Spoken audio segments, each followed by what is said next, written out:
Hello students, स्वागत है आप सभी का आपके अपने चैनल प्रेप पल्स पे। कैसे हो आप सब? आई होप कि बहुत अच्छे होंगे और आप सबकी एग्जाम की प्रिपरेशन भी काफ़ी जोरों शोरों से चल रही होगी। बहुत कम दिन बचे हैं स्टूडेंट्स, तो अब बस जितना हो सके रिवीजन करो और PYQs लगाओ। आई होप कि मैंने जो भी प्रीवियस लेक्चर में एडवेंट ऑफ यूरोपियन से जो PYQs करवाए थे वो सब आपने जरूर देखा होगा, और अगर नहीं देखा है तो जाओ और देखो। और आज का जो हमारा टॉपिक होने वाला है वो है एक्सपेंशन ऑफ ब्रिटिश एम्पायर। तो चलिए बिना किसी देरी के लेक्चर को शुरू करते हैं और जो भी इससे रिलेटेड PYQs और एक्सपेक्टेड क्वेश्चन है उसको करते हैं। डन? तो चलिए शुरू करते हैं। तो आज का जो हमारा पहला क्वेश्चन है वो क्या है? Siraj ud Daula the nawab of Bengal was defeated in the battle of Plassey in the year. Bengal के नवाब सिराज उद दौला को प्लासी के युद्ध में पराजित किया गया। ओके, तो ये देखिए, इस क्वेश्चन को करने से पहले सिराजुद्दौला है, नवाब ऑफ बंगाल है ना, तो डायरेक्ट आपके माइंड में आएगा कि मतलब नवाब ऑफ बंगाल क्या है। देखिए, आपने तो जरूर पढ़ा होगा, अभी तो रिवीजन का समय है, तो मैं बिल्कुल की आशा करती हूँ आप सबसे कि आप सबने इन सारे टॉपिक को पढ़ लिया होगा। फिर भी मैं एक ग्लांस देती हूँ, थोड़ा कंसेप्ट दे देती हूँ आप सबको कि थोड़ा रिविजन हो जाए। तो चलिए शुरू करते हैं। देखिए, एक्सपेंशन ऑफ जो ब्रिटिश एम्पायर था, जो शुरू हुआ था, तो उन्होंने बहुत सारे जगहों पे क्या किया, अपना राज्य का विस्तार किया था।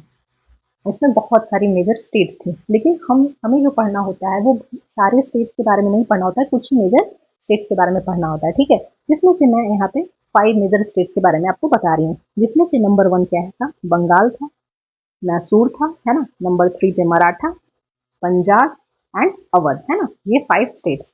ठीक है, अब धीरे धीरे करके हम इसी से रिलेटेड क्वेश्चन देखेंगे। चलिए, तो हम सबसे पहले बंगाल के बारे में बात करते हैं। ठीक है, ये जो टाइमलाइन है नवाबों का, है ना, यहाँ के जो रूलर्स थे उसको नवाब बोलते थे। ठीक है, तो ये जो टाइमलाइन है बंगाल का, यहाँ के जो रूलर्स थे उन्हीं का है। ये मैंने आप लोगों के लिए जानबूझ के लाया है। देखिए, ये सबको बस आप रीड कर लेना एक बारी, और मैं सबके बारे में एक्सप्लेन नहीं करूंगी। यहाँ पे जो जो इंपॉर्टेंट होगा उसी के बारे में। अभी आपने क्वेश्चन में यहाँ पे जस्ट पीछे देखा, किसके बारे में बात हो रही है? सिराजुद्दौला के बारे में। देखिए, ये सिराजुद्दौला बहुत इंपॉर्टेंट। ठीक है, तो इससे पहले मैं बस इसका जो पहला नवाब बना था बंगाल का उसके बारे में बात कर लेती हूँ। तो पहला नवाब कौन था? पहला नवाब था मुर्शीद कुली खान। ठीक, मुर्शीद कुली खान ये जो था, ये बंगाल का क्या था? लास्ट सूबेदार था, है ना।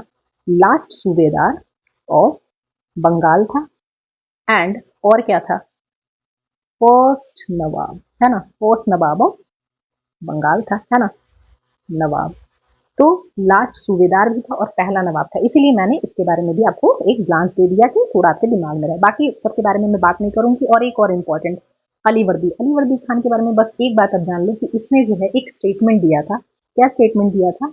इसने जो है वो अंग्रेजों की तुलना, है ना, अंग्रेजों की तुलना किससे की थी?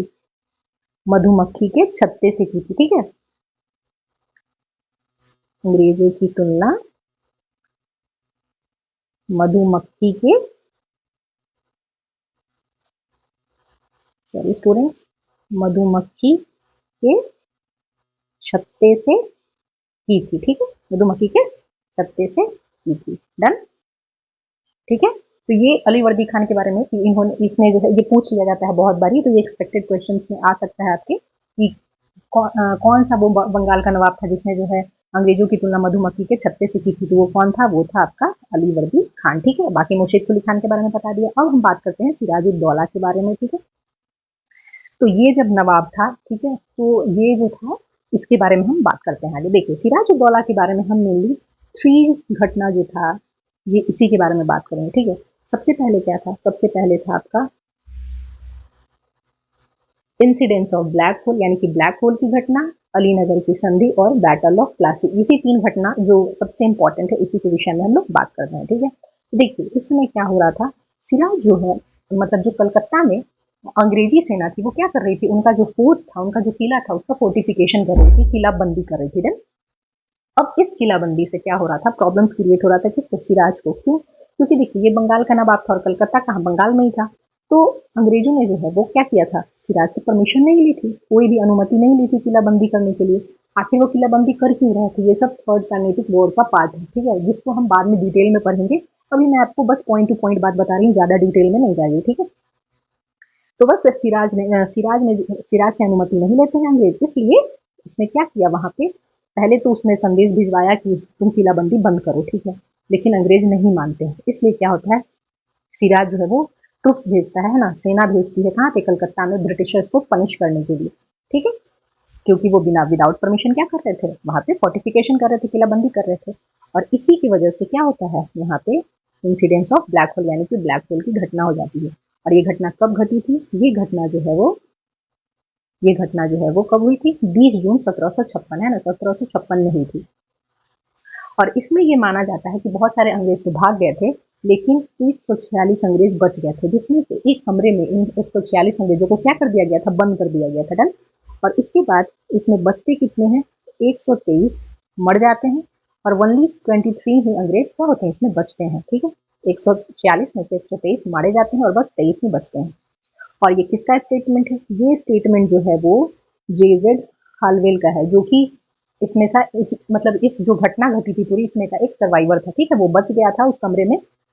तो इसी ने जो है वो सारी घटना बताई, अपने एक बुक मतलब अपना स्टेटमेंट दिया जा करके कि हाँ हम जितने भी बंद थे 140 में से तो 123 हम मारे गए थे जो भी अंदर में थे, और हम 23 ही बचते हैं, ठीक है। ये जेजेड हॉलवेल की बात थी, तो ये भी पूछ लिया जाता है, तो इसको भी आप बिल्कुल याद रखना, ठीक है। अब बताइए इस चीज को सुन करके क्या अंग्रेज गुस्सा नहीं करेंगे, बिल्कुल करेंगे। अब रिटेलिएशन आएगा। अब रिटेलिएशन क्या होता है कि जो कंपनी थी वो क्या करती है, वो फोर्स भेजती है किसके अंदर, lieutenant governor Robert Clive and Watson, ठीक है, इनको भेजती है। ये रॉबर्ट क्लाइव जो था वो क्या था, लेफ्टिनेंट गवर्नर था, ठीक है। तो इसके अंडर में फोर्स भेजती है, क्यों भेजती है, संधि करने के लिए, ठीक है। अलीनगर की संधि होती है नेक्स्ट, ठीक है। तो देखिए क्या होगा, ट्रीटी ऑफ अलीनगर, ये भी बहुत इंपॉर्टेंट है, ठीक है। अलीनगर की संधि कब होती है, 1757 में। इसमें क्या होता है कि ये बोलता है जो आपका रॉबर्ट क्लाइव है कि हम अब क्या करेंगे, जो फोर्ट विलियम था इसी के चारों तरफ इनका ये किला था, तो इसी के चारों तरफ ये क्या कर रहे थे, किलाबंदी कर रहे थे। तो ये फोर्ट विलियम के जो चारों तरफ ये लोग किलाबंदी कर रहे थे वो हम करेंगे, क्योंकि सिराज को रोक रहा था, लेकिन अब संधि में यही डिसाइड होता है कि हम करेंगे, ठीक है। और क्या करेंगे, बंगाल में जो है हम क्या करेंगे, कर मुक्त व्यापार करेंगे, कोई भी हम टैक्स पे नहीं करेंगे, हम कर मुक्त व्यापार करेंगे। तो यही बात जो है वो अलीनगर की संधि में होती है, ठीक है, संधि होती है। ऑब्वियसली आप समझ सकते हो कि सिराज जो है जिसने अपनी सेना भेजी थी उसको कितना अपमान सहना पड़ा होगा, है ना। तो ये बहुत ही अपमानजनक स्थिति थी इसके लिए, इस ट्रीटी के बाद सिराज के लिए। और ऑब्वियसली वो भी बदला लेगा, अब अंग्रेज ले आए थे तो बिल्कुल वो भी बदला लेगा। अब क्या होता है, रॉबर्ट क्लाइव ये भाग चुका था कि सिराज छोड़ने वाला नहीं है, वो बदला लेगा। इसीलिए क्या किया था, रॉबर्ट क्लाइव ने षड्यंत्र रचा। और उसने जो रॉबर्ट क्लाइव ने जो है वो धीरे धीरे क्या किया कि जितने भी उसके इम्पोर्टेंट एडमिनिस्ट्रेटिव जो उसके राज दरबार में थे उसको अपने अंडर कर लिया षड्यंत्र करके। तो देखिए जो मीर जाफर था वो क्या था, इसका मिलिट्री कमांडर था, है ना, सेनापति था, ठीक है, सेनापति था। तो सब सोच लो आपकी जो आर्मी का सेनापति था उसी को सबसे पहले उसने अपने अंडर में कर लिया। इसी तरीके से घसीटी बेगम, अमीर चंद, राय दुर्लभ, जगत सेठ, मणिक, जो भी इसके इंपॉर्टेंट थे इसके राज में, सबको इसने अपने अंडर में कर लिया, ठीक है। तो इसे पता था कि वो फिर से अटैक करेगा, और यही होता भी है। नेक्स्ट क्या होता है कि एक नेक्स्ट बैटल होता है जिसको क्या बोलते हैं, बैटल ऑफ प्लासी। ये भी बहुत ही ज्यादा इंपॉर्टेंट है, ठीक है। अब ये घटना कब घटी थी, ये जो घटना थी, ये घटना जो है आपकी कब घटी थी, 23 जून 1757। ये विथ डेट आपको याद होना चाहिए, विथ डेट, कई बार ये विथ डेट ही पूछ लिया जाता है, 23 जून 1757, ठीक है। तो इस दिन क्या हुई थी, बैटल ऑफ प्लासी। इसमें क्या होता है, किसके किसके बीच लड़ाई होगी, ऑब्वियसली सिराज और रॉबर्ट क्लाइव के बीच होगी, ठीक है। और आपको पहले से पता है कि सारी सारी जो आर्मीज थी वो क्या कर देगी, लड़ाई करने से ही इनकार कर देगी रॉबर्ट क्लाइव, क्योंकि ऑलरेडी जो मिलिट्री कमांडर ही वही किसके अंडर में है, रॉबर्ट क्लाइव के अंडर में, और भी जो भी इंपॉर्टेंट लोग हैं वो सब है इसके अंडर में। तो क्या होता है यहाँ पे, सिराज की सेना जो है वो ईएसी पर हमला करने से इनकार कर देती है। इसका परिणाम क्या होगा, इसका परिणाम ये होगा कि रॉबर्ट क्लाइव की जीत हो जाएगी और सिराजुद्दौला हार के यहाँ पे उसको क्या किया जाता है, मार दिया जाता है, किल कर दिया जाता है, डन। और क्या आपको लगता है कि ये सैन्य विजय थी, बिल्कुल भी नहीं, ये षड्यंत्र की जीत थी, ये कोई भी सैन्य जीत नहीं थी, ठीक है। और ये 1-1.5 घंटे के अंदर ये लड़ाई भी खत्म हो जाती है। और जब देखिए मीर जाफर जो सेनापति था उस किस लालच में इसने काम किया था, नवाब बनने के लिए, ठीक है। और आगे चल के वो क्या बनता है, पपेट नवाब बन जाता है, ठीक है। मीर जाफर जो है वो पपेट नवाब बन जाता है, किनका, कठपुतली नवाब बन जाता है बंगाल का। और देखिए यहाँ पे एक बात है, यहाँ पे है ना कि ये सैन्य जीत नहीं बल्कि वीआईपी की साजिश और कूटनीति की जीत थी, सब पढ़ लेना। और यहाँ से क्या हो जाता है, बंगाल का लूट शुरू हो जाता है, डन। बंगाल की यहाँ से लूट शुरू हो जाती है। तो यही पूरी कहानी थी, यहाँ से सिराजुद्दौला मारा जाएगा और सारी सारी कहानी आपने देख लिया। तो देखिए इसमें मैंने इंपॉर्टेंट आपको बातें बताई।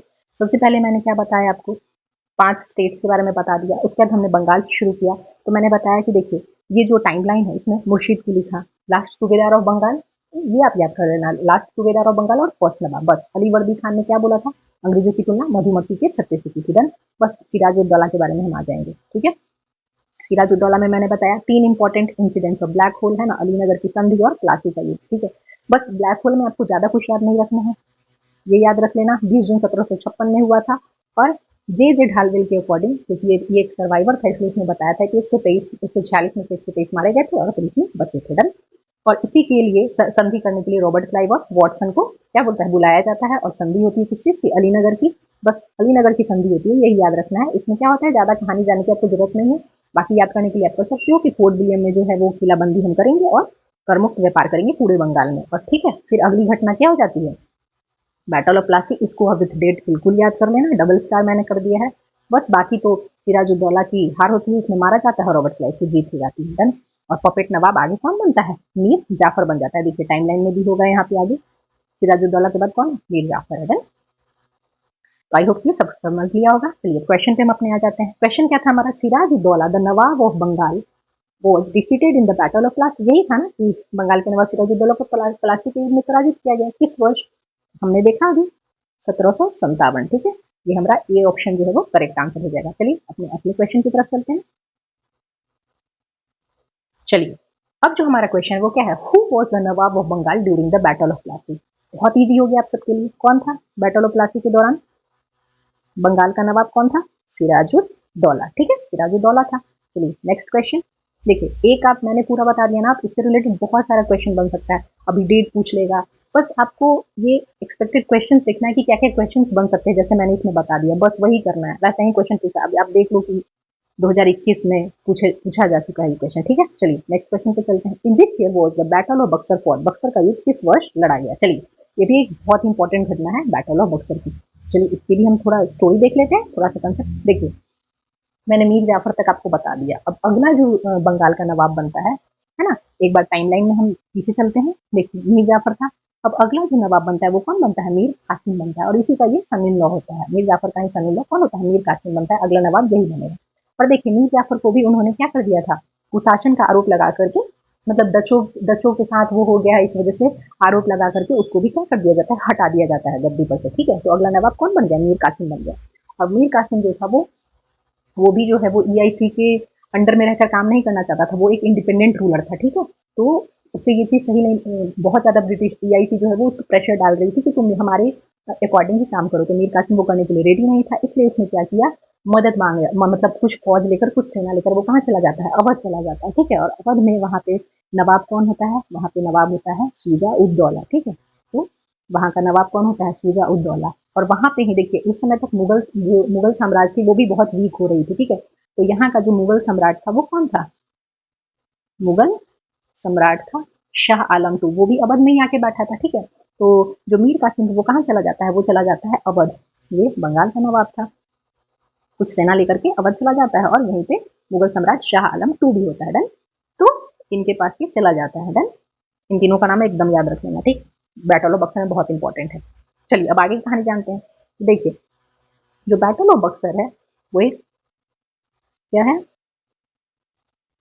बैटल ऑफ बक्सर 22 अक्टूबर 1764 को। ठीक है, कहाँ पे, बक्सर वाले रीजन में। ठीक है, इसीलिए इसका नाम क्या है, बैटल ऑफ बक्सर है। तो देखिए 22 अक्टूबर 1764 को बक्सर में, बक्सर जो है वो बिहार में अभी भी एक डिस्ट्रिक्ट है। ठीक है, एक जिला है अभी, तो यहीं पे ये युद्ध हुआ था। ठीक है, किसके किसके बीच हुआ, ऑब्वियसली अंग्रेजों के बीच में, और कंबाइंड फोर्स की किसकी, मीर कासिम की, सूजा उद्दौला की, स्टोरी मैंने बता दी, और शाह आलम टू की, इनकी कंबाइंड आर्मी। और ब्रिटिश की तरफ से कौन था, ब्रिटिश की तरफ से जो है वो कौन था, वो था हेक्टर मुनरो, है ना, हेक्टर मुनरो था। ओके, यही लीड कर रहा था उस समय युद्ध को। और इनके बीच युद्ध होती है और पता है कौन जीतता है, यहाँ पे फिर से अंग्रेज की जीत हो जाती है ना, ये जीत जाते हैं और इनकी हार हो जाती है। ठीक है, इनकी हार हो जाती है। और ये जो है वो बोला जा, आप बोल सकते हो इसको कि ये सैन्य विजय हुई थी, है ना, ये सैन्य विजय हुई थी किसकी, अंग्रेजों की। क्योंकि देखिए बैटल ऑफ प्लासी में मैंने बोला था वो तो षड्यंत्र कूटनीति करके अपने अंडर में कर लिया था, बट ये जो है वो असली में सैन्य विजय होती है अंग्रेजों की, क्योंकि इनकी कंबाइंड आर्मी थी, इसको भी हेक्टर मुंडो की सेना ने जो है वो हरा दिया था, अंग्रेजों की सेना ने हरा दिया था। और ये युद्ध अंग्रेज जीत जाते हैं। अब देखिए यहाँ से क्वेश्चन क्या क्या बन सकता है, पहला क्वेश्चन क्या बन सकता है, बैटल ऑफ बक्सर यानी कि बक्सर का युद्ध कब हुआ था, ये भी डेट याद कर लेना। कभी कभी पूछ लिया जाता है, ठीक है। 1764 तो साल है और डेट क्या है, 22 अक्टूबर 1764, तो ये याद होना चाहिए। बैटल ऑफ बक्सर है, बक्सर आ रहा है उसमें, तो ये तो आपको याद ही होगा। डन। अंग्रेजों की तरफ से कौन था, हेक्टर मुनरो था, ठीक है। और कंबाइंड फोर्सेस किसका था, बंगाल की तरफ से मीर कासिम था, अवध की तरफ से शुजा उदौला और शाह आलम टू था, कहाँ, मुगल सम्राट, ठीक है। अब एक और इंपॉर्टेंट क्वेश्चन पूछ लिया जाता है। जीत तो ऑब्वियसली अंग्रेजों की ही थी। जब युद्ध हुआ था बैटल ऑफ बक्सर, ठीक है, ठीक है, उस समय बंगाल का गवर्नर कौन था, ठीक है, बंगाल का गवर्नर कौन था, कौन था बंगाल का गवर्नर, बेंसी टाट, कौन था, बेंसी टाट, ये भी एकदम याद रखना, ये एक्सपेक्टेड क्वेश्चन में पूछ लिया जाता है, बेंसी टाट, ठीक है। और ये भी पूछ लिया जाता है कि नवाब कौन था बंगाल का, नवाब कौन था, मीर कासिम, ठीक है। भले मीर जाफर बना दिया गया था, लेकिन इस समय यही माना जाता है कि बक्सर के युद्ध के समय कौन था गवर्नर, सॉरी नवाब, तो ये था मीर कासिम। ये भी बहुत बड़ी पूछ लिया जाता है, तो बिल्कुल इसको भी आप याद कर लेना। डन।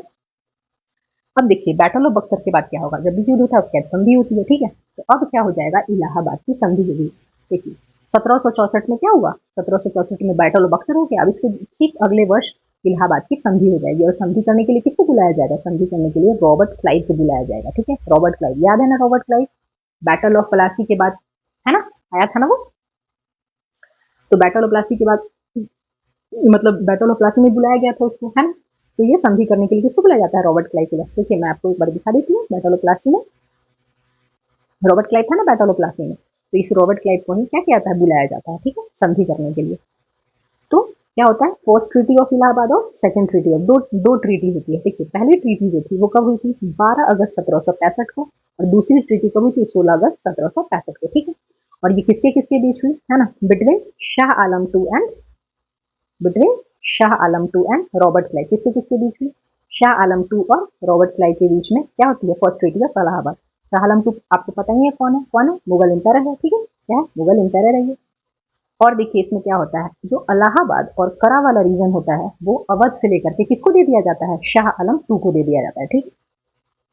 सबसे इंपॉर्टेंट चीज, सबसे इंपॉर्टेंट चीज, दीवानी rights of Bengal, Bihar and Orissa, ये किसको दे दिया जाता है, ये मुगलों को दे दिया जाता है, शाह आलम टू को दे दिया जाता है। तो ये क्वेश्चन जरूर आता है, ठीक है, ये बिल्कुल आप याद रख लेना, ठीक है। ये सॉरी, ये आप बिल्कुल याद कर लेना, ठीक है। ये बहुत इंपॉर्टेंट है। दीवानी राइट्स जो थी बंगाल, बिहार एंड उड़ीसा, ये किसके पास चली जाती है, ये चली जाती है आपकी किसके पास, मुगलों के पास। और कौन देता है, अंग्रेज देते हैं, ठीक है। तो याद रखना। और क्या इंपॉर्टेंट है इसमें, पेंशन 26 लाख का किसको मिलता है, शाह आलम टू को मिलता है, किसको मिलता है, शाह आलम टू को मिलता है। तो देखिए ये यहाँ पे ये क्वेश्चन पूछ लिया जाता है कि वो कौन सा मुगल एम्पायर था पहला जिसको की पेंशनर बनता है अंग्रेजों का, कौन था वो, शाह आलम टू था। कितना पेंशन देना, मतलब उनको दिया, प्रोवाइड किया जा रहा था 26 लाख। तो दो क्वेश्चन बने, कौन पेंशनर बना, Shah Alam to, first pensioner यही बना था मुगलों की तरफ से, और 26 लाख का इनको पेंशन मिल रहा था। डन। चलिए सेकंड ट्रीटी में बात करते हैं। मैंने बता दिया 16 अगस्त 1765 किसके किसके बीच हुआ, यहाँ पे किसके किसके बीच हुआ, शुजा उद्दौला और रॉबर्ट क्लाइव के बीच। शुजा उद्दौला याद होगा, अवध का नवाब, है ना, अवध का नवाब, अभी बैटल ऑफ बक्सर में हमने देखा। अब इसी से कड़ा और इलाहाबाद का रीजन लेकर के किसको दे दिया गया, मुगलों को दे दिया, ठीक है। और क्या क्या कहा गया कि हम अवध में क्या करेंगे, कर मुक्त व्यापार करेंगे, ठीक है, मतलब बिना कर, बिना टैक्स दिए हुए हम अवध में व्यापार करेंगे। और क्या कहा गया कि अंग्रेजी, मतलब जो अंग्रेजी सेना है, ठीक है, जो अंग्रेजी सेना है वो अवध के खर्चे पे रहेगी, ठीक है, अंग्रेजी सेना अवध के खर्चे पे, ठीक है, अवध के खर्चे पे, ठीक है, अंग्रेजी सेना जो थी वो अवध के खर्चे पे ही रहेगी, ठीक है। तो ये मेन इंपॉर्टेंट है फर्स्ट ट्रीटी में, बस आपको ये सबसे इंपॉर्टेंट है दीवानी राइट्स, है ना, जो कि अंग्रेजों ने किसको दे दी, मुगलों को, और शाह आलम टू जो है वो उन्होंने पेंशन दिया 26 लाख का, ठीक है। फर्स्ट में यही इंपॉर्टेंट है, और दूसरा में जो है वो फ्री ट्रेड करेंगे अवध में, और अंग्रेजी सेना अवध के खर्चे पे चलेगी। यही ट्रीटी थी, ट्रीटी ऑफ इलाहाबाद की संधि, बहुत इंपॉर्टेंट है डन। चलिए अब क्या होता है, यहाँ से बंगाल में द्वैध शासन शुरू हो जाता है, ठीक है, डायरकी इन बंगाल शुरू हो जाता है। देखिए किसी भी राज्य में क्या होता है, दो ही चीज तो सबसे इंपॉर्टेंट होती है, एक क्या होता है प्रशासन, और दूसरा क्या होता है वित्त, ठीक है। एक तो क्या होता है एडमिनिस्ट्रेशन होता है उसका, और दूसरा क्या होता है फाइनेंस होता है, वित्त, जो कि जरूरी है ना। तो यहाँ पे क्या होता है, एडमिनिस्ट्रेटिव प्रशासनिक को क्या कहा जाता था, निजामत कहा जाता था। क्या कहा जाता था, निजामत। और फाइनेंस को दीवानी। ठीक है, फाइनेंस को दीवानी। तो देखिए जो एडमिनिस्ट्रेटिव जो प्रशासनिक वाला कार्य है वो किसके अंडर में रहेगा, वो नवाबों के अंडर में रहेगा। किसके अंडर में रहेगा, वो नवाबों के अंडर में रहेगा। और जो वित्तीय है वो कंपनी, वो ईआईसी के अंडर में रहेगी। ठीक है, ऑब्वियसली किसने डिसाइड किया, अंग्रेजों ने डिसाइड किया। तो आप समझ रहे हो कि यहाँ तो बस नाम के ये नवाब है ना, बंगाल में ये बस नाम के नवाब रह जाएंगे, क्योंकि ये प्रशासनिक चीज देखेंगे, लेकिन जब भी इन्हें वित्त की जरूरत पड़ेगी, फाइनेंस की जरूरत पड़ेगी, किससे लेंगे, ये कंपनी से ही लेंगे। तो इतना इंपॉर्टेंट चीज इन्होंने कंपनी ने अपने हाथ में ले लिया, पूरा फाइनेंस ले लिया, जितना भी टैक्स कलेक्शन होगा, जो भी कुछ होगा, सब कंपनी अपने अंडर में कर लेगी। ठीक है, और यहीं से क्या होती है, बंगाल की, है ना, बंगाल में लूट शुरू हो जाती है। ठीक है, बंगाल में लूट शुरू। क्यों, क्योंकि डायरकी हो गया बंगाल में, द्वैत शासन हो गया, डायरकी हो गया, तो इसलिए क्या होता है, बंगाल में यहाँ पे लूट शुरू हो जाएगी, क्योंकि एडमिनिस्ट्रेटिव पावर नवाबों के पास और फाइनेंस जो है वो मेन सबसे इंपॉर्टेंट वो कंपनी के पास चली जाएगी। तो यही पूरा इंपॉर्टेंट सबसे चीज था। बैटल ऑफ बक्सर मैंने बता दिया सारा इंपॉर्टेंट चीज आप सबको। चलिए क्वेश्चन की तरफ चलते हैं। In which year was the battle of Buxar fought, है ना, किस वर्ष जो है वो बक्सर का युद्ध लड़ा गया। सिंपल, डेट विथ डेट मैंने बताया था 22 अक्टूबर 1764, बस 1764 आपका option number D is the answer. बन, चलिए आगे बढ़ते हैं।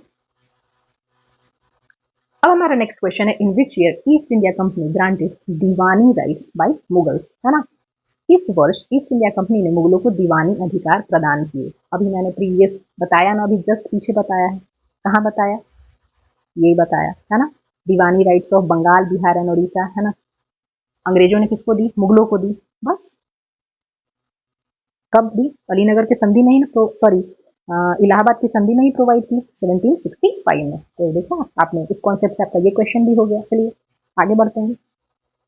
Which place was called the nursery of Bengal army, है ना, किस स्थान को बंगाल सेना की नर्सरी कहा जाता था। ठीक है, देखिए कुछ क्वेश्चन जो है वो डायरेक्ट याद कर लिए जाते हैं, हर चीज का कॉन्सेप्ट जो है आप इतना याद नहीं करोगे, तो ये भी डायरेक्ट पूछ लिया जाता है, बंगाल सेना की नर्सरी किसको कहा जाता है, बस याद कर लो, अवध को कहा जाता है। अवध कहाँ पड़ता है, यूपी में।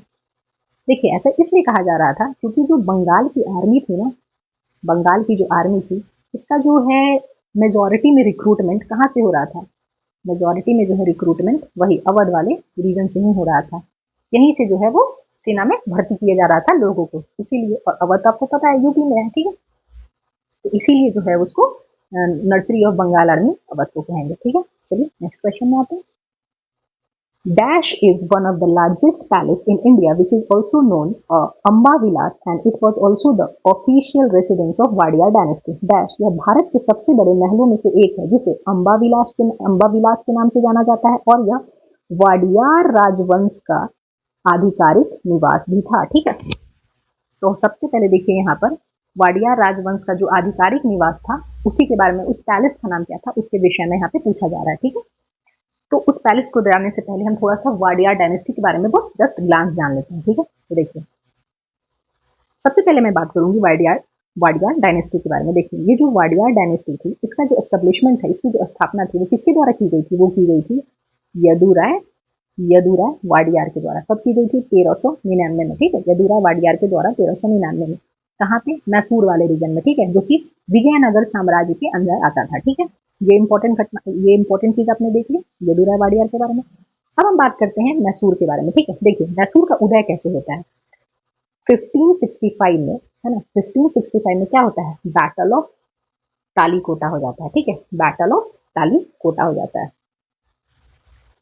बैटल ऑफ तालीकोटा होता है। अब देखिए इस युद्ध में क्या होता है, विजयनगर एम्पायर किसके किसके बीच होगा, Vijayanagara empire versus Deccan group. और इस दक्कन ग्रुप में कौन कौन था, विरार था, ठीक है, अहमदनगर था, और भी बहुत सारे थे, 5 थे टोटल। ठीक है, तो इनके और विजयनगर साम्राज्य के बीच में क्या होता है, युद्ध हो जाता है, बैटल ऑफ तालीकोटा 1565 में। ठीक है, और इस युद्ध का रिजल्ट क्या होता है कि विजयनगर साम्राज्य की क्या हो जाती है, यहाँ पर हार हो जाती है। ठीक है, ये हार जाते हैं और ये इनकी जीत हो जाती है। ठीक है, और इसका परिणाम, इसका रिजल्ट क्या निकलता है कि विजयनगर एम्पायर जो था वो टूट जाता है, इनका ब्रेकडाउन हो जाता है, और ये छोटे छोटे राज्यों में इनका विघटन हो जाता है। ठीक है, विघटन हो जाता है, और इससे क्या होता है कि वाडियार डायनेस्टी में, वाडियार डायनेस्टी जो है वो क्या हो जाती है, इंडिपेंडेंट हो जाती है, स्वतंत्र हो जाती है। ठीक है, अब देखिए जब भी कोई भी शासक जो है वो ऊपर नहीं रहेगा तो क्या होता है, छोटे छोटे राज्य टूटते हैं और वो लोग क्या करते हैं, अपने आप को इंडिपेंडेंट कर लेते हैं। वो लोग खुद से अपना शासन चलाने की कोशिश करते हैं। तो वही था, वाडिया डायनेस्टी तो 1399 में स्टेब्लिश हो चुकी थी, लेकिन वो विजयनगर साम्राज्य के अंडर में थी। जैसे ही युद्ध में ये हारती है, छोटे छोटे राज्यों का क्या होता है, उदय हो जाता है और ये इंडिपेंडेंट कर लेती है अपने आप को। अब देखिए, मैंने बताया था कि फर्स्ट जो थे वाडियार डायनेस्टी के, वो कौन थे, यदुराय वाडियार थे। अब लास्ट रूलर कौन है, लास्ट रूलर जो है वो लास्ट रूलर जो है वो कौन है, कृष्णराज वाडियार टू। कौन है, कृष्णराज वाडियार टू। और ये जो वाडियार डायनेस्टी के जो लोग थे, है ना, जो रूलर्स थे, वो कहाँ रहते थे, वो रहते थे आपके अंबा पैलेस, या फिर इसी को कहते हैं मैसूर पैलेस। यही तो हमारा क्वेश्चन था, है ना, कि जो वाडिया डायनेस्टी के जो रूलर्स थे वो कहाँ रहते थे। तो उसको अंबा पैलेस भी बोलते हैं, है ना, अंबा पैलेस भी बोलते हैं, उसको मैसूर पैलेस भी बोलते हैं, है ना? और last ruler Krishnaraja Wadiyar two. ठीक है। अब देखिए आगे चल के क्या होता है कि जो एक हैदर अली होता है, ठीक है, हैदर अली ये पहले डिंडीगुल का फौजदार होता है और आगे चल के 1761 में क्या बनता है, ये मैसूर का रूलर बन जाता है। ठीक है, मैसूर का हैदर अली क्या बन जाता है, रूलर बन जाता है, क्योंकि इसका बहुत ही इंपॉर्टेंट रोल है अंग्रेजों से फाइट में, है ना, इसलिए मैं इसका नाम यहाँ पर ले रही हूँ। और आगे चल के फिर टीपू सुल्तान भी इसका कमान संभालता है। टीपू सुल्तान भी हैदर अली का बेटा होता है। ये भी क्या बनता है, आगे चल के मैसूर का रूलर बनता है। और इसको पता है, इसको टाइगर ऑफ मैसूर भी बोलते हैं। किसको, टीपू सुल्तान को। इसको टीपू सुल्तान को टाइगर ऑफ मैसूर भी बोलते हैं। ठीक है, क्योंकि इन्होंने अंग्रेजों के खिलाफ बहुत सारे युद्ध लड़े हैं। ठीक है, तो आई होप कि आपको सारी चीजें समझ में आ गई। इसमें इंपॉर्टेंट देखिए, इसमें मैंने बस 1565 में जो है वो बैटल ऑफ कालीकोट हुआ था, ये आप बस याद रखना। और वाडियार डायनेस्टी का जो संस्थापक थे वो कौन थे, वो थे यदुराय वाडियार। और लास्ट रूलर कौन थे, ये थे कृष्णराज वाडियार टू। और यहाँ पे बस ये लोग अंबा पैलेस या मैसूर पैलेस में, बाकी हमें यहाँ पे हैदर अली और टीपू सुल्तान के बारे में आगे क्वेश्चन आएंगे तो हम करेंगे। ठीक है, 1761 में ये मैसूर का रूलर बनता है। ठीक है, चलिए तो अब क्वेश्चन पे आ जाते हैं। क्वेश्चन यही था हमारा कि वाडियार राजवंश का आधिकारिक निवास कौन सा था, मैसूर पैलेस या फिर Amba palace. Option number A is the answer. ठीक है, चलिए नेक्स्ट क्वेश्चन पे आते हैं। अब जो हमारा नेक्स्ट क्वेश्चन है, how many Wars were fought by the British with Mysore. Mysore के साथ अंग्रेजों ने कितने युद्ध लड़े, है ना, टोटल कितने युद्ध लड़े। देखिए मैसूर आ गया ना, और मैसूर का मैंने बताया ना, लास्ट में यहाँ पे कौन थे रूलर, कृष्णराज वाडियार। और आगे चल के कमान कौन संभालता है, हैदर अली संभालता है। ठीक है, यही जो है वो मैसूर का रूलर बनता है आगे चल के, फिर टीपू सुल्तान कमान संभालता है। तो चलिए टोटल 4 युद्ध हुए थे, हम उसी के विषय में बात करते हैं। देखिए एंग्लो मैसूर वॉर, ठीक है, अंग्रेजों और मैसूर के बीच में हुआ था। देखिए 4 टोटल युद्ध है। फर्स्ट एंग्लो मैसूर वॉर किस वर्ष हुआ, 1767 टू 69, 1767 से 69 के बीच में। किसके किसके बीच हुआ, हैदर अली जो कि मैसूर का रूलर था और ईस्ट इंडिया कंपनी अंग्रेजों के बीच में। अब देखिए युद्ध होता है तो क्या होता है, किसी की हार किसी की जीत होती है। उसके बाद क्या होता है, हमेशा आपने देखा, मैंने भी पीछे बताया, प्लासी के बाद, बक्सर के बाद क्या होता है, संधि हो रहा था। ठीक है, यहाँ पर भी संधि होगी। इसमें क्या होता है, हैदर अली की जीत होती है और ट्रीटी ऑफ, यहाँ पे इंपॉर्टेंट यही है कि संधि किस चीज की, ये बहुत पूछा जाता है। तो ट्रीटी ऑफ मद्रास, मद्रास की संधि होती है फर्स्ट एंग्लो मैसूर वॉर के बाद। ठीक है, हैदर की जीत हुई थी। और ट्रीटी ऑफ क्या हुआ था, इसको मैं स्टार मार्क कर देती हूँ, एकदम याद रखना। फर्स्ट एंग्लो मैसूर वॉर में किस चीज की ट्रीटी होती है, ट्रीटी ऑफ मद्रास। यही पूछा जाता है, साल आपसे पूछे ना पूछे, है ना, साल इंपॉर्टेंट नहीं है, बट ट्रीटी अब जरूर याद रखना। ठीक है, वहीं अगर हम सेकंड की बात करें, सेकंड में क्या होता है, सेकंड एंग्लो मैसूर 80 से 84 के बीच होती है। और इसमें देखिए हैदर अली होता है, लेकिन बीच में हैदर अली की मृत्यु हो जाती है। फिर टीपू सुल्तान जो उसका बेटा होता है वो कमान संभालता है और उसकी फिर अंग्रेजों से लड़ाई होती है। ठीक है, और इसमें इसमें किस चीज की ट्रीटी होती है, after battle treaty of Mangalore. ठीक है, मैंगलोर की संधि होती है, डन, मैंगलोर की संधि होती है। ठीक है, तो आप ये याद रखना, है ना, मैंगलोर की संधि। वैसे थर्ड एंग्लो मैसूर वॉर कब से कब तक, 90 और 1790 से 92 के बीच होती है। ठीक है, और इसमें भी टीपू सुल्तान और अंग्रेजों के बीच होगी। और इसमें किस चीज की ट्रीटी होगी, इसमें ट्रीटी ऑफ श्रीरंगपट्टनम, है ना, श्रीरंगपट्टनम की संधि होगी। ये भी बहुत इंपॉर्टेंट है। और लास्ट जो हमारा है एंग्लो मैसूर वॉर 1799 में जो होगी टीपू सुल्तान और ईआईसी के बीच में, इसमें जो है वो क्या होता है, लास्ट में क्या होता है, टीपू सुल्तान की मृत्यु हो जाती है। ठीक है, तो इसका कोई कंक्लूजन नहीं होता। तो ये मेन 3 ट्रीटी आपको याद रखना है। ट्रीटी ऑफ मद्रास पहला आंग्ल मैसूर वॉर में, दूसरे में जो है वो क्या होगा, ट्रीटी ऑफ मैंगलोर, और तीसरे में जो है वो ट्रीटी ऑफ श्रीरंगपट्टनम। ये आप याद रखना। बाकी तो आपको पता ही है, मैसूर वर्सेस ईआईसी हो रहा है, बस हैदर अली है, कहीं पे टीपू सुल्तान है। फर्स्ट वाले में हैदर अली जीता था। बाकी ट्रीटी अब जरूर याद रखना, है ना, बाकी कुछ याद रखने को, ट्रीटी आपको याद रखना है। पहले में मद्रास, दूसरे में मैंगलोर, तीसरे में श्रीरंगपट्टनम। चलिए अब थोड़ा हम क्वेश्चन पे आ जाते हैं। क्वेश्चन क्या था हमारा कि हाउ, मतलब वही मैसूर के साथ अंग्रेजों ने कितने युद्ध लड़े, तो कितने आपने देख लिया, तो टोटल 4, टोटल 4, ठीक है। चलिए आगे बढ़ते हैं। When did the British Army under Aircoot defeat Haider Ali at Port Novo and save Madras? एयरकूट के नेतृत्व में ब्रिटिश सेना ने पोर्टो पोर्टो नोवो में हैदर अली को कब हराया और मद्रास को बचाया? देखिए, एयरकूट था वो अंग्रेजों की तरफ से लड़ रहा था, और हैदर अली आपको पता ही है मैसूर का रूलर था, ठीक है। इनकी लड़ाई कहाँ होती है? पोर्टो नोवो में होती है, ठीक है। और अंग्रेजों ने यहाँ पे क्या किया था? मद्रास को बचाया था। तो ये जो लड़ाई थी वो कब हुई थी? जुलाई 1781 में, है ना। 1 जुलाई, अगर डेट इसमें इंपॉर्टेंट नहीं है बट मैं बता रही हूँ, 1 जुलाई 1781 में इन दोनों के बीच लड़ाई होती है, और यहाँ पे अंग्रेज की जीत होती है। और इसको पता है और क्या कहते हैं? इसको second second Anglo Mysore war भी कहते हैं, ठीक है। सेकेंड एंग्लो मैसूर वॉर भी कहते हैं, ठीक है। ऑल्सो कॉल्ड, ठीक है, ये भी कहते हैं, ठीक है, डन। तो आप ये भी याद रख लेना, आंसर ऑप्शन नंबर बी हमारा जुलाई 1781। इसी में जो है एयरकूट के नेतृत्व में ब्रिटिश सेना ने पोर्टोनोवो में हैदर अली को हराया, कब? 1781 में, डन। चलिए नेक्स्ट क्वेश्चन पे आते हैं। Which place out of the following was Tipu Sultan associated with? निम्नलिखित में से टीपू सुल्तान किस स्थान से संबंधित है?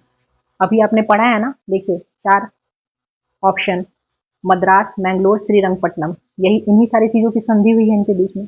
तो कि आप ऑप्शन से कर सकते हो, क्या औरंगाबाद की संधि हुई थी, क्या हैदराबाद की संधि हुई थी, क्या बीजापुर की संधि हुई थी? नहीं, यहाँ पे सुना सुना नाम क्या लगा है? श्रीरंगपट्टनम। तो आप ऑप्शन से भी कर सकते हो, तो डन। तो श्रीरंगपट्टनम, है ना, श्रीरंगपट्टनम से संबंधित है, ठीक है। अगर यहाँ पे मैसूर होता डायरेक्ट तो हम मैसूर करते, है ना, मैसूर होता तो श्रीरंगपट्टनम वो देते ही नहीं, श्रीरंगपट्टनम दिया उन्होंने, ठीक है, डन। चलिए, who was the last Nizam of Hyderabad? Hyderabad का अंतिम निजाम शासक कौन था, ठीक है, कौन था? तो देखिए, अभी तक हमने कहाँ कहाँ की बात की? बंगाल की बात कर ली, मैसूर की बात कर ली, अब हम हैदराबाद की बात करेंगे। आपने स्टार्टिंग में देखा होगा मैंने बंगाल, मैसूर, अवध, है ना, पंजाब, इन सब की बात की। हैदराबाद, क्योंकि हैदराबाद के बारे में ज्यादा डिटेल में पढ़ना नहीं है, बस थोड़ा सा हम इसके बारे में भी बस जस्ट ग्लांस जान लेते हैं कि आखिर जो निजाम थे हैदराबाद की, इसकी स्थापना किसने की थी और लास्ट कौन थे, है ना। तो बस ये क्वेश्चन आप कर लोगे, ठीक है। तो चलिए देख लेते हैं। देखिए, जो निजाम ऑफ हैदराबाद थे वो कौन थे? उस समय जो थे हैदराबाद के जो क्या थे, रूलर थे, उनको क्या कहा जाता था? उन्हीं को निजाम कहा जाता था, ठीक है। कब? 1724 में। 1724 में जो है वो क्या हुआ था? आसफ जाही डायनेस्टी जो थी, इसकी स्थापना की गई थी, ठीक है। और इसी के जो रूलर्स थे उनको क्या कहा जाता था? निजाम बोला जाता था। और इसके फाउंडर कौन थे? इसके फाउंडर जो थे वो कौन थे?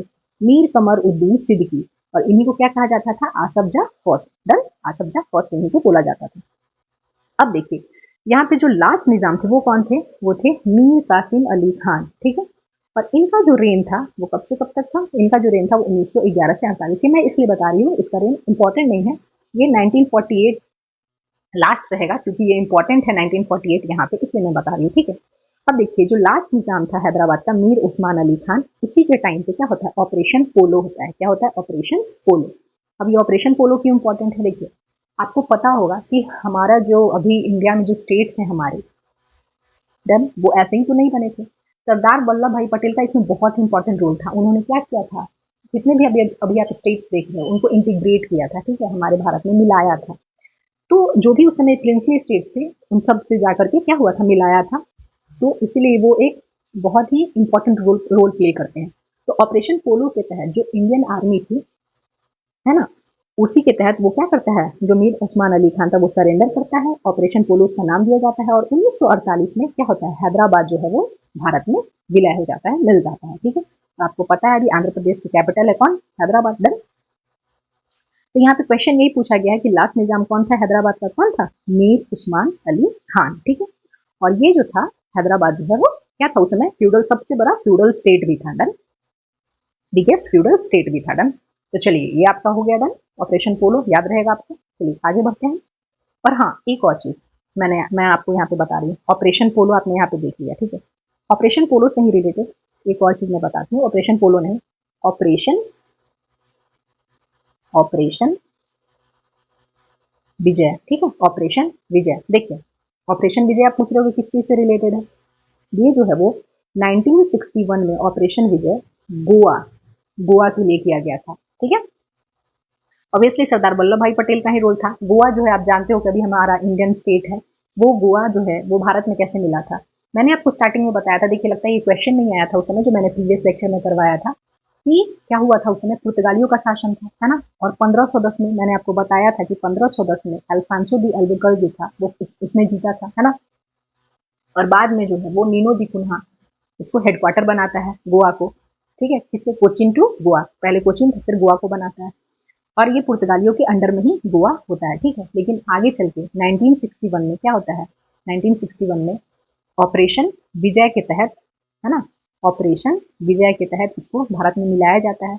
और उस समय जो है वो गवर्नर होता है यहाँ का, वो कौन होता है, गवर्नर जो होता है 1961 में पुर्तगालियों का जो गवर्नर होता है वो होता है मैनुअल, है ना, मैनुअल। देखिए आपको याद होगा 20 मई 1498 में वास्को डी गामा जब भारत आता है उस समय भी गवर्नर कौन था, मैनुअल था। और अभी जब ऑपरेशन विजय हो रहा है 1961 में भी, उस समय भी गवर्नर कौन है। इसका नाम बहुत बड़ा है, मैंने शॉर्ट में बताया, आप देख लेना, इसका नाम बहुत बड़ा है, बट शॉर्ट शॉर्ट का नाम आप बस याद रख लेना, मैनुअल, मैनुअल इसमें आता है तो बस मैनुअल आप याद रखना, इतना बड़ा नाम याद रखने की जरूरत नहीं है।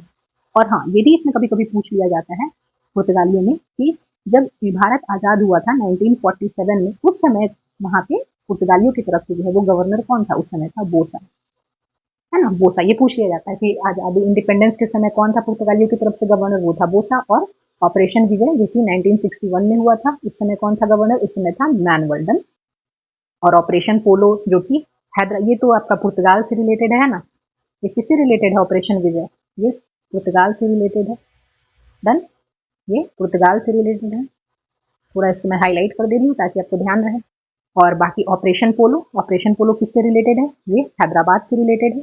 और लास्ट निजाम जो था मीर उस्मान अली खान, इसी के समय ऑपरेशन पोलो होता है और भारत में विलय हो जाता है, डन। बाकी क्वेश्चन मैंने करवा दिया, मीर उस्मान अली खान। चलिए आगे बढ़ते हैं।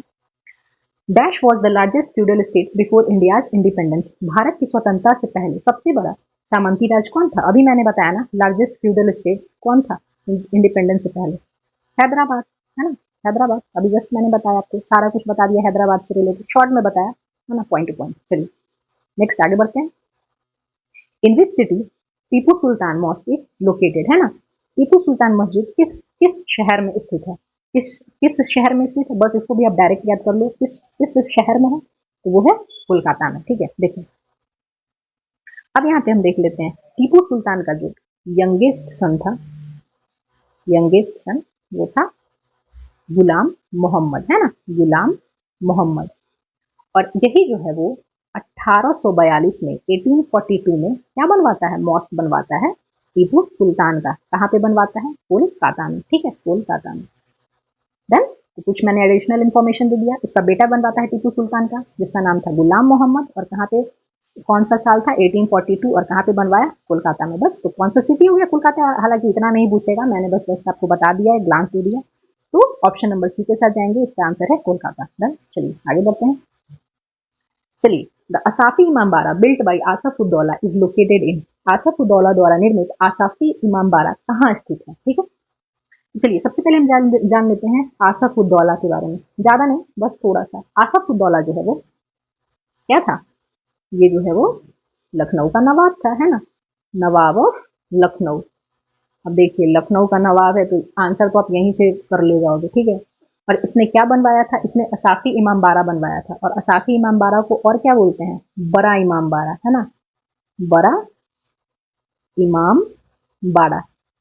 ये भी एक क्वेश्चन बन सकता है आप लोगों के लिए, है ना, बड़ा इमाम बाड़ा या फिर असाफी इमाम बाड़ा, सेम ही है दोनों, उसी का नाम बड़ा इमाम बाड़ा है, डन। चलिए यहाँ से तो आप बिल्कुल आप खुद ही आंसर सॉल्व कर लोगे। असाफी इमाम बाड़ा आसफ उद्दौला के लिए के द्वारा बनवाया गया, कहाँ पे लोकेटेड, लखनऊ का नवाब था तो ऑब्वियसली लखनऊ में, ऑप्शन नंबर डी, सिंपल, ठीक है। चलिए इसको बस याद कर लेना, असाफी इमाम बाड़ा को हम क्या बोलेंगे, बड़ा इमाम बाड़ा, डन। चलिए नेक्स्ट क्वेश्चन पे आते हैं। After the annexation of Awadh in 1856, Nawab Wajid Ali Shah was dethroned and exiled to, ठीक है। 1856 में अवध के विलय के बाद नवाब वाजिद अली शाह को गद्दी से उतार दिया गया और उन्हें निर्वासित कर दिया गया, ठीक है। तो देखिए 1856 में क्या हो जाता है, अवध का विलय हो जाता है, इसमें अंग्रेज की जो भी उन्होंने अपना एक्सटेंशन किया था, जिस जिस स्टेट्स को उन्होंने जीत लिया था उसमें वो विलय कर लेते हैं। और वहां से जो वाजिद अली शाह था उसको गद्दी से उतार दिया जाता है और उनको कहाँ निर्वासित कर दिया जाता है, ठीक है, इन्हीं ऑप्शन में से एक आंसर होगा, लेकिन उससे पहले थोड़ा सा वाजिद अली शाह के बारे में भी हम थोड़ा बात कर लेते हैं। तो देखिए, वाजिद अली शाह जो था वो क्या था, वो अवध का अवध का अंतिम नवाब था। ठीक है, अवध का लास्ट नवाब था, अंतिम नवाब था। आपने देखा था ना बैटल ऑफ बक्सर में मीर कासिम जो कि बंगाल का नवाब था, वो कहाँ गया था, अवध के नवाब के पास, शुजा उदौला के पास। ठीक है, तो उसी अवध का ये अंतिम नवाब था। ठीक है, वाजिद अली शाह। और इस वाजिद अली शाह पे क्या होता है, अंग्रेजों ने जो है 1856 में, है ना, 1856 में क्या करता है, इस पे मिस रूल, है ना, मिस रूल यानी कुशासन का आरोप लगा करके, पुअर गवर्नेंस का आरोप लगा करके, है ना, पुअर गवर्नेंस का आरोप लगाकर इसको क्या करता है, गद्दी से हटा देता है और इसको कहाँ भगा देता है, कहाँ निर्वासित कर देता है, बस उसी जगह का हमें नाम याद रखना है। वो जगह है कैलकटा, है ना, या फिर अभी का कोलकाता, नाम बदल दिया गया है इसको। बस रंगून नहीं, बॉम्बे नहीं, मेरठ नहीं, है ना, कौन सा जगह, कैलकटा। ठीक है, तो इस पे वाजिद अली साहब पे कुशासन का आरोप, पुअर गवर्नेंस का आरोप लगा करके कहाँ पे निर्वासित, इसको गद्दी से उतार करके कैलकटा में निर्वासित कर गया था। डन, चलिए हम आगे बढ़ते हैं। ओ चलिए, तो ये हमारा लास्ट क्वेश्चन था। तो स्टूडेंट्स देखिए, मैं आशा करती हूँ कि ये जो मैं सीरीज चला रही हूँ यह आप सबको पसंद आ रहा होगा, और जो भी मैंने PYQs, और देखिए आप सब देख ही रहे होगे कि मैं प्रीवियस ईयर के साथ साथ जो भी एक्सपेक्टेड क्वेश्चंस हो सकते हैं वो उन सब का देख रहे हो कि मैं सारा स्टार मार्कर दे रही हूँ, ताकि आप सब इजीली देख पाओ, समझ पाओ इन सारी चीज़ों को। ठीक है, तो चलिए मिलते हैं हम अपनी अगली वीडियो में, तब तक के लिए चैनल को सब्सक्राइब कर दीजिएगा, वीडियो को लाइक कर दीजिएगा। Thank you.